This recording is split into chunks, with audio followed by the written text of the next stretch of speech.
Uttarakhand high court ने घर में शौचालय न होने पर ग्राम प्रधान प्रत्याशी का नामांकन रद्द करने के निर्वाचन अधिकारी के फैसले के खिलाफ दायर याचिका पर सुनवाई करते हुए कोर्ट की खंडपीठ ने उनका नामांकन रद्द करने के आदेश पर रोक लगाते हुए राज्य चुनाव आयोग को निर्देश दिए हैं कि उनको तत्काल चुनाव चिन्ह जारी करे। आपको बता दें कि टिहरी की ग्राम प्रधान प्रत्याशी कुसुम कोठियाल ने उच्च न्यायालय में याचिका दायर कर कहा है कि उसके शौचालय घर के अंदर न होकर घर के बाहर था और घर में शौचालय न होने के कारण निर्वाचन अधिकारी ने उनका नामांकन रद्द कर दिया। याचिका में कहा गया कि उत्तराखंड के गांव में अधिकांश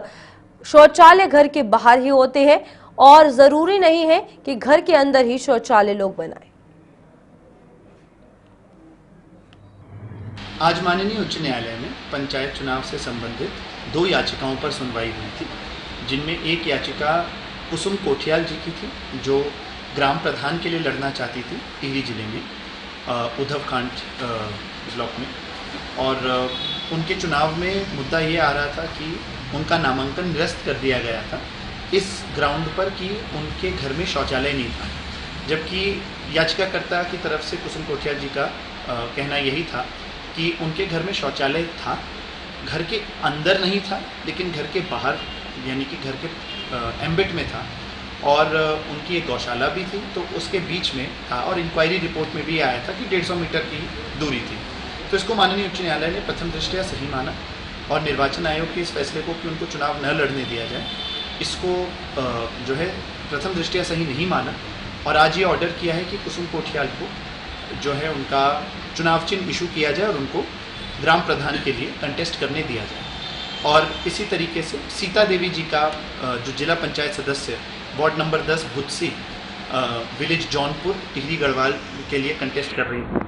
उनका यह कहना था कि उनके पास एक अदेयता प्रमाण पत्र था, एनओसी थी सहकारी समिति से कि उनके पास कोई ड्यूज़ नहीं है, लेकिन उनकी जो प्रतिद्वंदी थी सरिता, जो अकेली प्रतिद्वंदी थी उनकी, उन्होंने एक कंप्लेंट कर दी कि उनका एनओसी जो नो ड्यूज सर्टिफिकेट है वो फेक लगता है, फेक प्रतीत होता है। तो इस पर माननीय उच्च न्यायालय ने यह पाया कि रिटर्निंग ऑफिसर की तरफ से, चुनाव आयोग की तरफ से ना कोई इंक्वायरी की गई, ना कोई पुष्टि आदेश किया गया, सीधे उनको नॉमिनेशन रिजेक्ट कर दिया, जबकि पहले सीता देवी का भी और कुसुम कोठियाल का भी राज्य निर्वाचन आयोग ने 8 जुलाई को दोनों का नामांकन एक्सेप्ट किया था। तो इसलिए सीता देवी के केस में भी माननीय उच्च न्यायालय ने उनको अनुमति दी है कि वो जिला पंचायत सदस्य का चुनाव लड़ सके, इस बात का भी संज्ञान लेते हुए कि जो सरिता थी वो अकेली कैंडिडेट बची थी और निर्विरोधी उनका सब हो जाता। तो अब ये दोनों कैंडिडेट्स टिहरी जिले से माननीय उच्च न्यायालय के अंतरिम आदेश से उम्मीद है कि चुनाव लड़ सकेंगे।